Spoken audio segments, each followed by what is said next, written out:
Bom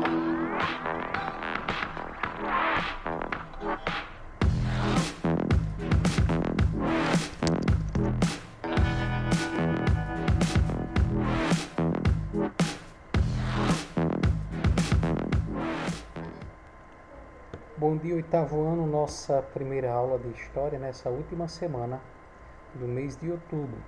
Iniciar rapidamente fazendo a correção da página 39, que conclui o capítulo 11 desse livro 3.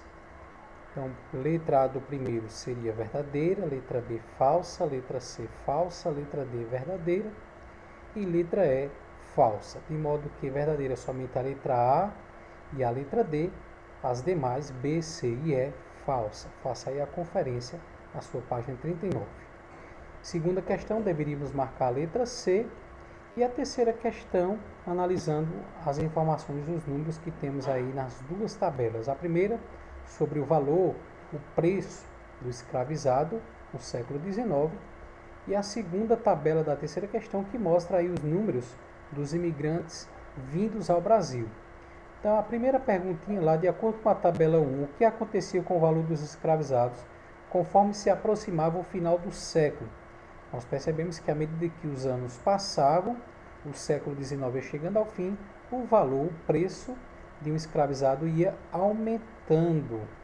Segunda perguntinha da letra A, o que explica essa mudança, esse aumento no valor do trabalho do escravizado?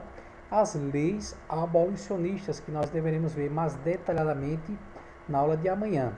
Mas à medida que as leis iam sendo assinadas contra a escravidão, a Lei Áurea foi apenas a última, que acompanhou outras leis anteriores, que aos poucos foi dando liberdade aos escravos.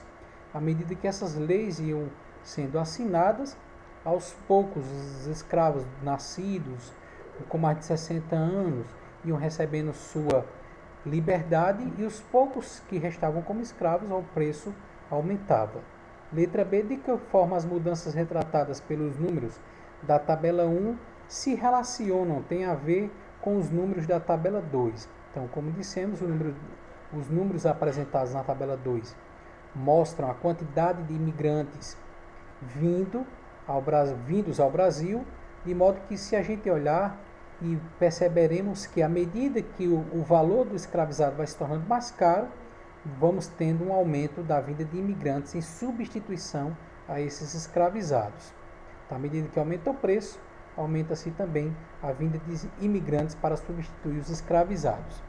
Letra C. O que explica o grande aumento no número de imigrantes que se dirigiam para a província de São Paulo? Esses que iam para a província de São Paulo, por que iam para lá? O que explica essa ida para São Paulo? O trabalho nas fazendas de café. Seria a resposta aí da letra C.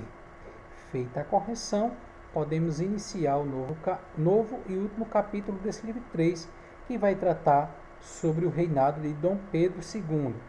Então, a gente achou o primeiro reinado de Dom Pedro I, o período regencial que está ali intermediário, no meio, entre o primeiro e o segundo reinado, e por último agora vamos ver o reinado de Dom Pedro II, ou segundo reinado. Umas perguntinhas para organizar as ideias. O café se caracterizou como o principal produto da economia brasileira, sendo produzido inicialmente no Vale do Paraíba? Sim. Segunda afirmativa, a cana-de-açúcar foi plantada no sul do Império e se transformou no principal produto. Nós temos dois erros aqui. Primeiro, que a cana-de-açúcar foi da colônia e não do Império. Outro erro é que não foi no sul, a cana-de-açúcar foi no Nordeste, mas não foi no Império, foi na colônia.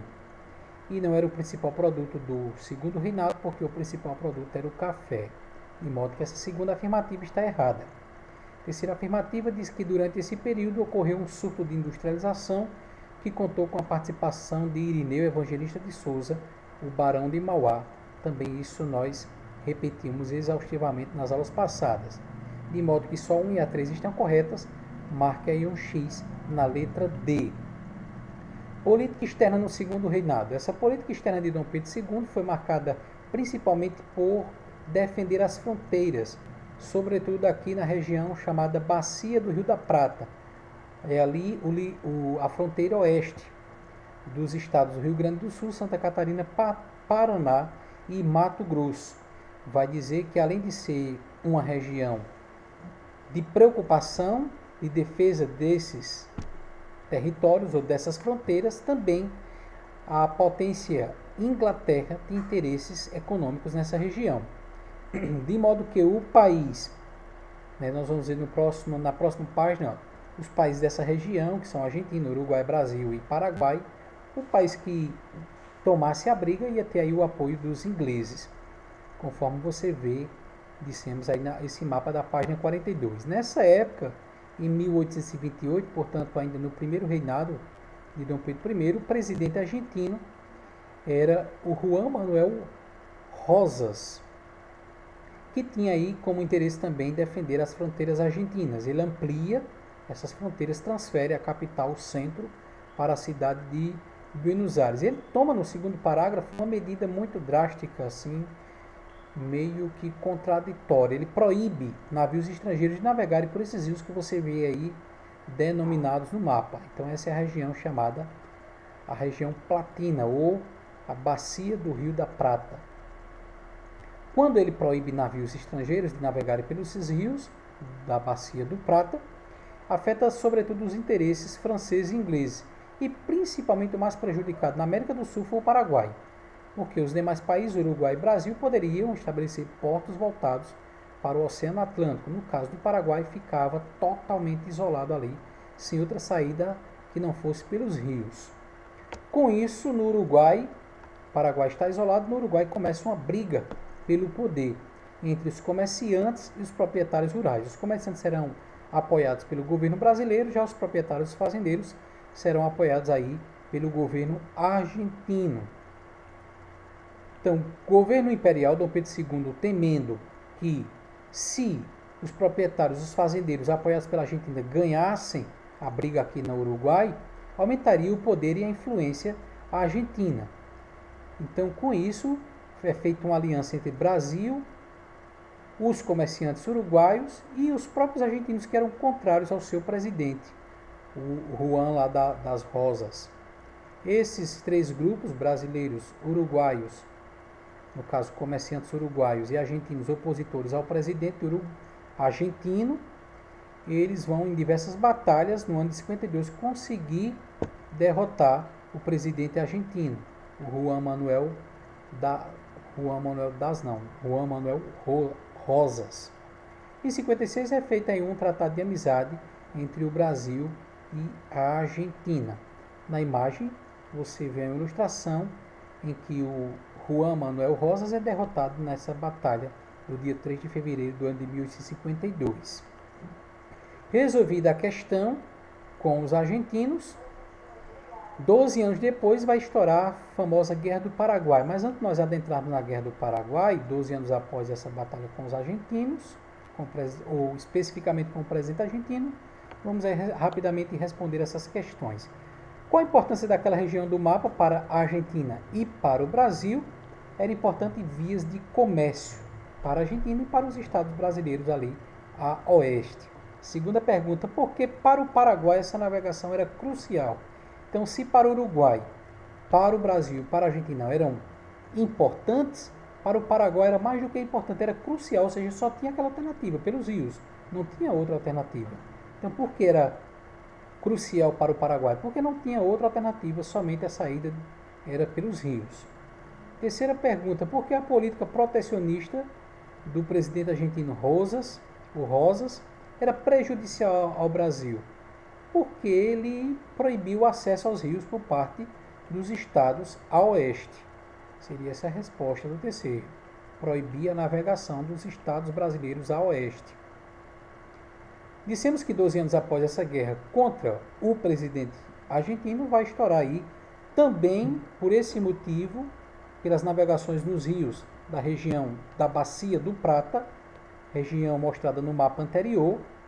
Novamente, por interesses de comércio marítimo nesses rios, vai estourar a Guerra do Paraguai. No ano de 64, que vai ser marcada pelo Paraguai contra o Brasil. Então, em 64, fazendeiros uruguaios vão ser acusados pelo governo brasileiro de invadirem o território brasileiro. Com isso, Dom Pedro II ordena a invasão do Uruguai. O Uruguai pede ajuda ao Paraguai, o presidente paraguaio Solano Lopes, que, em demonstração de apoio ao Uruguai contra o Brasil, aprisiona navios brasileiros e invade as províncias, hoje os estados, do Mato Grosso e do Rio Grande do Sul. Só que para chegar ao Rio Grande do Sul ele precisa passar pelo território argentino, o que lhe é negado. Então aí o presidente paraguaio Solano Lopes declara guerra ao Brasil e ao mesmo tempo à Argentina. Só que nessa época o presidente uruguaio já havia sido trocado naquela briga lá, apoiado pelo Rosas, né? Já tinha passados aí 12 anos e tinha agora no comando do Uruguai um presidente que se aliou ao Brasil. Então esses três países, Brasil, Argentina e Uruguai, vão formar a Tríplice Aliança contra o Paraguai pelo direito de navegação dos rios da Bacia do Prata. Inicialmente, essa Guerra do Paraguai é marcada por vitórias das tropas paraguaias, com 64 mil soldados.